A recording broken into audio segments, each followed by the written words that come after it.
জয়গুরু দাদা ও মায়েরা, আজকে আপনাদের বলবো শ্রী ঠাকুরের আলোচনা সংসার সুখের হয় কার গুণে। সেই বিষয়ে শ্রী ঠাকুর কি বলেছিলেন।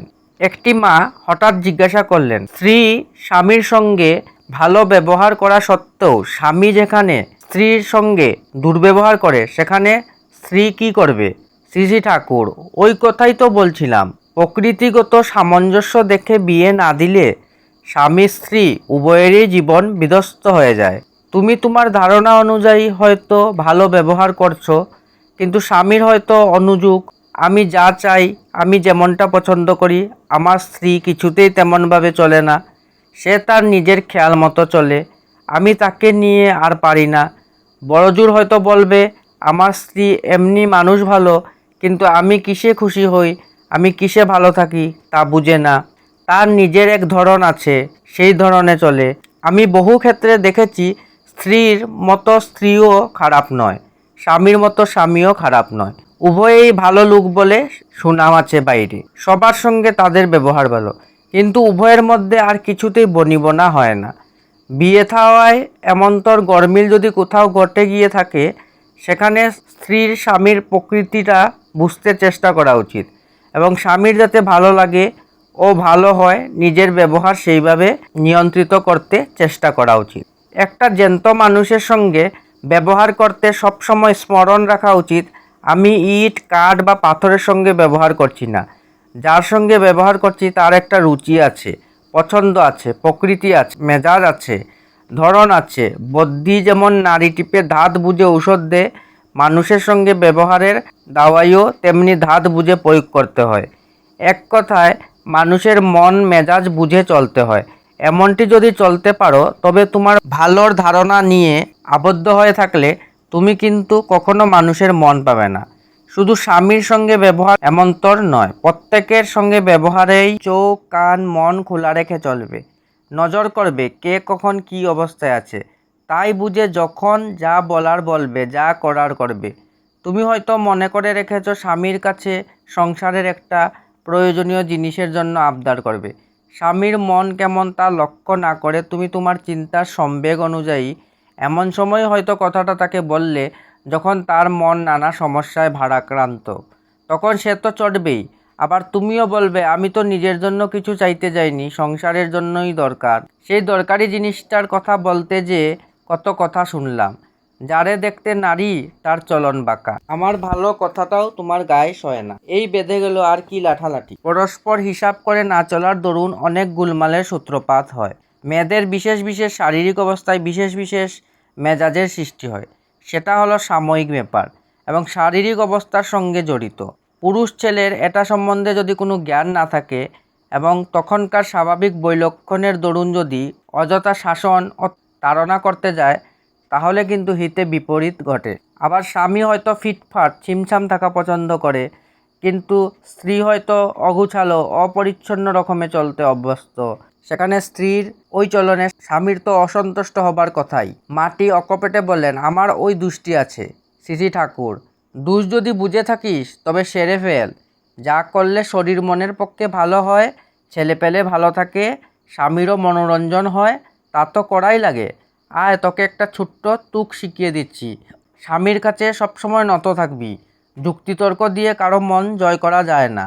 তোর যদি কখনো মনে হয় যে স্বামী তোর সঙ্গে অকারণ দুর্ব্যবহার করছে, তাও বলবি, আমি কথাটা বলতে চেয়েছিলাম ভালো, কিন্তু ভালো করে বুঝিয়ে বলতে না পারায় তোমার অশান্তির কারণ হয়েছি, ত্রুটি আমারই। এইরকম যদি করতে পারিস, তাহলে দেখতে পাবি স্বামীর সব রাগ গলে জল হয়ে যাবে। একটা জায়গায় কেবল স্বামীর বিরুদ্ধে দাঁড়াতে পারিস, অর্থাৎ যদি দেখিস স্বামী তার মা বাবা ও গুরুজনের সঙ্গে অসমীচীন ব্যবহার করছে, সেখানে কখনো কিন্তু স্বামীর সমর্থন করতে যাবি না। শ্বশুর শাশুড়ির পক্ষ হয়ে সেখানে ন্যায্য প্রতিবাদ করবি। স্বামীর মঙ্গলের জন্যই এটা করা দরকার। অনেক স্ত্রী তাদের স্বামীকে তাদের গুরুজন ও আপনজন হতে বিচ্ছিন্ন করে নিজেদের আঁচল ধরা করে রাখতে চায়। ভাবে, আমরা স্বামী স্ত্রী ছেলেপেলেদের নিয়ে সুখে থাকতে পারলে হলো, আর চাই কি। কিন্তু এতে স্বামীর প্রতি ও নিজের প্রতি শত্রুতা করা হয়, এ কথাটা বুঝে না। স্বামীর প্রতি শত্রুতা এই দিক দিয়ে যে স্বামী যাদের নিয়ে তাদের প্রতি শ্রদ্ধা, প্রীতি, দায়িত্ব ও কর্তব্যহীন করে তুললে সে ধীরে ধীরে অমানুষ হয়ে পড়ে। তার জগৎটা হয়ে যায় সংকীর্ণ। কারণ যে নিজের মা, বাপ, ভাই বোনকে ভালোবাসতে পারে না, তাদের প্রতি কর্তব্য করতে পারে না, সে দেশ ও দশকে ভালোবাসবে, তাদের জন্য করবে, এ একটা মিছে কথা। অমন্তর যারা, তারা বড়জোর তথাকথিত রাজনীতি করতে পারে নাম চেতানোর জন্য, স্বার্থ সিদ্ধির জন্য। অন্তরের আসল বিস্তার তাদের কিছু হয় না, আর এদের আত্মপ্রসাদ বলেও কিছু থাকে না। যাদের খুশি করে, যাদের আশীর্বাদ ও প্রসাদ লাভ করে মানুষ বড় হবার প্রেরণা পায়, তাদের প্রতি টানেই যদি ছিঁড়ে যায়, তবে তার সম্বল কি রইল জীবনে? তা তো বুঝি না। ওইভাবে রিক্ত ও নিসম্বল করে দিলে যে তাকে মনোজগতে তার প্রতি একদিন তার আক্রোশ আসাও অসম্ভব না। তখন ওই স্ত্রীকে সে হয়তো দুই চক্ষে দেখতে পারে না, ভাবে ওই ডাইনি আমার সর্বনাশ করেছে, আমার মা, বাবা, ভাই, বোন, আত্মীয় স্বজন সকলের থেকে বিচ্ছিন্ন করেছে আমাকে, আমার সাজানো বাগান শুকিয়ে ফেলেছে। ও আমাকেও চায় না, ও চায় আমাকে দিয়ে ওর নিজের খেয়াল পূরণ করতে। এটা প্রকারান্তরে নিজের প্রতি শত্রুতা করা নয় কি? তাছাড়া ছেলেপেলের সুখ সুবিধার দিকে চেয়ে অমন করে তাদেরও কি ভালো হয়? যে সংকীর্ণ স্বার্থপরতার দীক্ষা তাদের দেয়, তার ফলে তারাও তো পরস্পরকে ভালোবাসতে শেখে না। কালে কালে তারাও তো মা, বাবা ও ভাই বোন থেকে বিচ্ছিন্ন হয়ে পড়ে। যেমনতর বীজ বোনা যায় তেমনতর ফলেই তো ফলবে। তখন হয়তো দেখবে তোমার একটি ছেলে চুষ্য লেহ পেয় খাচ্ছে, আর একটি ছেলে পথে পথে না খেয়ে ঘুরে বেড়াচ্ছে, কিন্তু সে তাকে একমুঠি ভাত দিচ্ছে না, দিতে চাইলেও তার স্ত্রীর ভয়ে পারছে না। এই অবস্থা দেখলে তোমার কি ভালো লাগে? কিন্তু এই অবস্থাটার সৃষ্টি করলে তো তুমি। মাটি সংকুচিত হয়ে বললেন, ঠাকুর আপনি আর বলবেন না, শুনে বড় ভয় করে। মেয়ে মানুষ বোকা জাত, তাদেরই কি যত দোষ? মেয়ে মানুষ ভুল করে যদি স্বামীকে বাপ মার থেকে নিজের দিকে টানতে চায়, তাহলেই স্বামীও কি সেই ভুলে সায় দেবে? শ্রী ঠাকুর, তা তো দেওয়া উচিত নয়। পুরুষেরই তো দায়িত্ব বেশি। সেই তো তার পিতৃভক্তি ও মাতৃভক্তির দৃষ্টান্তে স্ত্রীকে তাদের প্রতি আরও শ্রদ্ধাপরায়ণ করে তুলবে। যেখানে স্বামীর অতখানি দৃঢ়তা ও পৌরুষ নেই, সেখানে সতী স্ত্রীর অনেকখানি করণীয় আছে। সে যদি স্বামীর ভালোই চায়, তবে তাই করবে যাতে স্বামীর মঙ্গল হয়। স্বামী যদি তার মা বাবার প্রতি কর্তব্যচ্যুত হতে চায়, সে বরং তখন কলে কৌশলে চেষ্টা করবে বাপ মার প্রতি তার টান বাড়ে এবং আবেগ ভরে সে তাদের সেবা যত্ন করে। মানুষের অন্তরে শ্রদ্ধা, ভক্তি, প্রীতি ইত্যাদি বাড়াবার জন্য অনেক সময় দ্যুতিগিরি করতে হয়। স্ত্রী হয়তো স্বামীকে বলল, বাবা মা তোমাকে খুব ভালোবাসেন, বলেন ও রাগ ঢাক করলে কি হয়, ওর মন খুব ভালো, বাইরে আধিক্যতা নেই, কিন্তু সকলের প্রতি অত্যন্ত টান। আবার শ্বশুর শাশুড়ির কাছে হয়তো বলতে হয়, উনি সব সময় আমাকে বলেন, আমার কিছু করা লাগবে না তোমার, তুমি সব সময় দেখবা বাবা মার যাতে কোনো কষ্ট না হয়।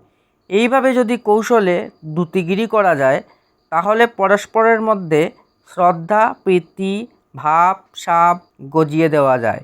এই তো সতী স্ত্রীর কাজ, লক্ষ্মী বউয়ের কাজ। গড়া সংসার ভাঙবে না সে, ভাঙ্গা সংসার গড়বে সে, জোড়া লাগাবে সে। মায়েদের তুই বোকা বলিস?